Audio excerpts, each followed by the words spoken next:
Hey, what's up you guys? It's Ruthie and welcome back to my channel. In today's video, we're going to go into chapter 3 of Killing Mr. Griffin. There may be 2 parts to this chapter. I'm not exactly sure. We will see where it goes, but let's get right into this.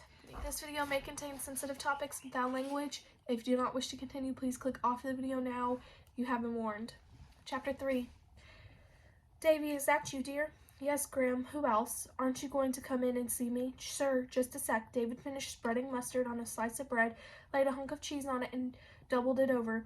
Picking up the sandwich with one hand and a glass of milk with the other, he left the kitchen and walked through the small, dark living room into the bedroom beyond. The old lady was in her accustomed place in the armchair by the window, the spot from which she could look directly across into the bedroom window of the house next door. She was wearing her blue flowered house coat, and her long hair was pulled back and held in place with a blue ribbon, so that it fell limp and gray over the slanted shoulders and down in the back in the style of a teenage girl. So an after-school snack is more important than coming in and saying hello to your grandmother? Not usually, Graham. Today I missed lunch. David crossed the room and leaned over to place a dutiful kiss on the pink rough cheek. The skin felt cool and dry to his lips, and so soft that it seemed to sink beneath the pressure of the kiss and lie there indented. What have you been doing today? What do I ever do? Watch the game shows. A lady today from Kansas City had to guess something behind a curtain that cost $5,000. What do you think it was? Any clues? The one who asked the questions, he told her it runs. A motorcycle, David guessed.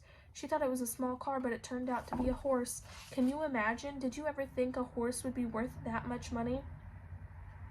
The poor lady didn't get anything except some little consolation prize like a hairdryer or something.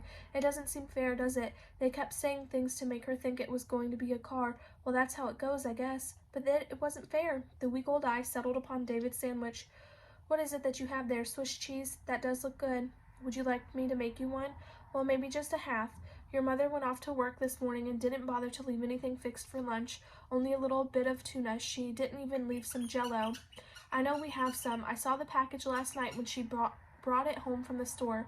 I'll make it up. If I do it now, it'll be gelled by dinner. Make it up the green. It's got the most flavor. The green it is. He left the bedroom and went back into the kitchen. The remains of the sandwich makings were spread out on the table, and he eyed them carefully, wondering if he had left enough cheese for the promised sandwich. Deciding that he had not, he took some out of his own and replanted it between 2 fresh slices of bread. He put a pan of water onto the stove to boil and opened the cabinet where his mother stored foodstuff. There were 2 boxes of Jell-O, cherry and orange. Good old Mom, he muttered resignedly. She brought everything but green. There were times when he wondered if his mother did this sort of thing deliberately, knowing the old woman liked lime Jell-O and knowing, too, that he would be the one stuck with telling her that it wasn't there. As soon as he allowed such a conjecture to cross his mind, he was swept with guilt. His mother did well to make it to the grocery store at all after a full day of typing and answering phones in the office. In her place, another woman would have forgotten the Jell-O completely, or maybe even not have come home at all. There were women who did that, just took off and went when things got too rough for them. He had read an article on the subject only recently. The author had given some surprisingly high number of such cases and had said that runaway wives in America were soon going to equal or exceed the number of runaway husbands. But his mother would not be one of them. Of that he could be sure. To begin with, she wasn't a wife and hadn't been one for over 10 years. On top of that, she was super responsible. Everybody told him that. His aunts, the neighbors, even their minister. I hope you appreciate your mother, the Reverend Chandler had said one Sunday after services. There aren't many women who would do what she has, taken an invalid mother-in-law into her home to love and care for her after being deserted by her own husband. Your mother's a saint, son, and don't you forget it. You're a lucky boy to have the opportunity of growing up in her home. I know it, sir, David assured him, conscious of his mother standing behind him, knowing without looking that she had heard the minister's words and was pleased by them. When they reached the car, she had been smiling a little, and the harsh lines between her eyes at the corners of her mouth had softened. At that moment she had looked startlingly like the girl in the wedding picture that David had found one day in a suitcase in the attic. Would you like to stop and pick up some ice cream on the way home? She had asked him. The pleasant mood had stayed with her most of the rest of the day. Davy, come in, Graham. I've got your sandwich. He carried it in on her a plate. Did you want some milk? No, it curdles my stomach. That's what happens when you get old. Have you made the jello? I'm getting ready to now. Back in the kitchen, he poured the boiling water into a bowl and mixed into the orange gelatin and added ice. He set the bowl in the refrigerator and ran more water into the sink over the breakfast dishes. He squirted in dish soap. David Ruggles, president of senior class, king of the sink, his lips curled wryly. What would everyone at school think if they could see him now playing the maid in a house that didn't even have a dishwasher?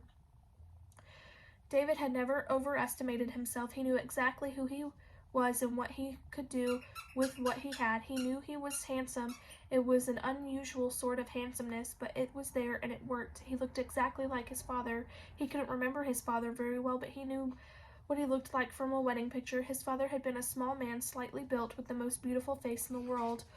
When David looked at himself in the mirror, he saw the face looking back at him, fine-boned, delicate, perfectly shaped, with gentle eyes and a fine, sensitive mouth.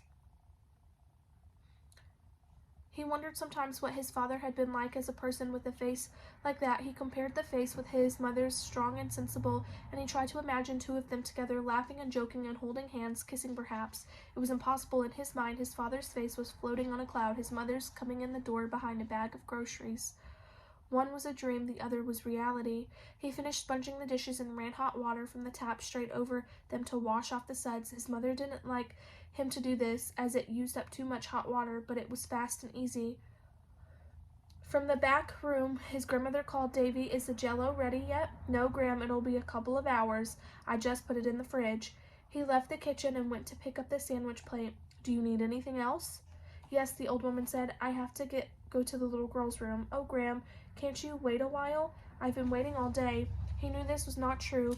There was no way his grandmother waited all day for something like that. When she was alone in the house, she got up and did whatever it was she had to do. He knew for a fact that she went to the refrigerator and took out the lunch his mother left prepared for her, and there were times when he found things around the house, candy, movie magazines, that must have been purchased down at the corner store. I'm going to leave it off right there and see you guys in part 2 of this chapter. Bye.